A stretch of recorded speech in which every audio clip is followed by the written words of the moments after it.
speed paint while I talk about my ox lore.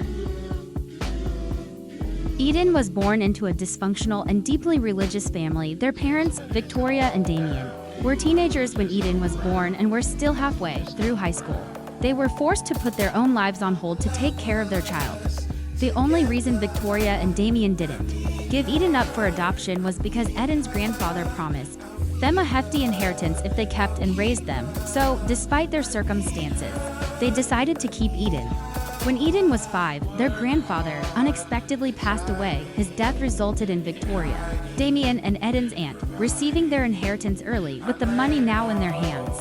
Eden's parents no longer felt the need to maintain appearances. They stopped working and turned to drinking, living off the inheritance instead. Their behavior became increasingly abusive. Eden was slapped, hurt physically, and constantly damaged emotionally and mentally. As a result, Eden became extremely reserved, withdrawn, and antisocial. Eventually, Eden turned to self-harm when Victoria discovered the scars.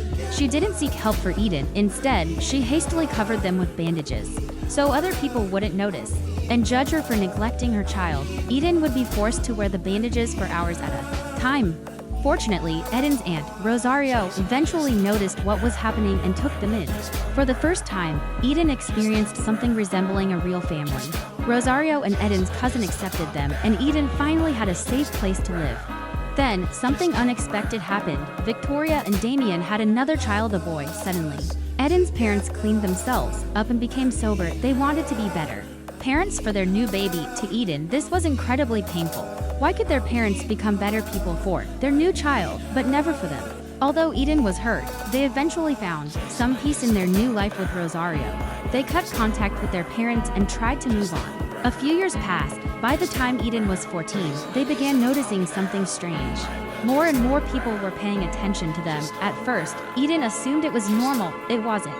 Some of their teachers began behaving inappropriately toward them. They made disgusting comments, invaded Eden's personal space, and touched them in ways that made them deeply uncomfortable. Eden didn't understand why this kept happening. They would soon find out that there was something very unusual about them. When Eden turned 15, their parents suddenly returned back to their life, part too soon.